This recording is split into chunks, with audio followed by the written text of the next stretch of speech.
ঢাকা মিরপুর ১ সম্পত্তির জন্য বাবা মারা যাবার পর থেকেই প্রতারক বড় ভাই আহমেদ আলী ও মামা এলাকার কিছু কুখ্যাত মুখোশধারী প্রতারক সন্ত্রাসী চক্র করে ছোট ভাইয়ের উপর নানা রকম বাহানা করে অত্যাচার, নির্যাতন ও মারধর ষড়যন্ত্র করে।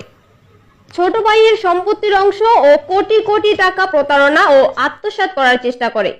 প্রতারক বড় ভাই আহমেদ আলী সিসি ক্যামেরার তার কেটে মার্কেট এলাকার কিছু প্রতারক সন্ত্রাস নিয়ে ছোট ভাই ও তার ৯ মাসের গর্ভবতী ওয়াইফের উপর ডাকাতের মতো হামলা করে তাদেরকে হত্যার চেষ্টা করে এবং ঘরের কিছু মালপত্র, গহনা, টাকা নিয়ে গেছে। এছাড়াও সম্পত্তির ব্যাপারে থ্রেট দিয়ে গেছে। এ ব্যাপারে থানা পুলিশের কাছে অভিযোগ করলে কোনো ভূমিকা নেই, উল্টো সন্ত্রাসীদের সাথে জড়িত থেকে বা ঘুষ খেয়ে প্রতারণা, সন্ত্রাসীমূলক কথাবার্তা বলে হয়রানি করার চেষ্টা করে। আসসালামু আলাইকুম। পৃথিবীর সবার দৃষ্টি আকর্ষণ আমার হাজবেন্ডের ভাই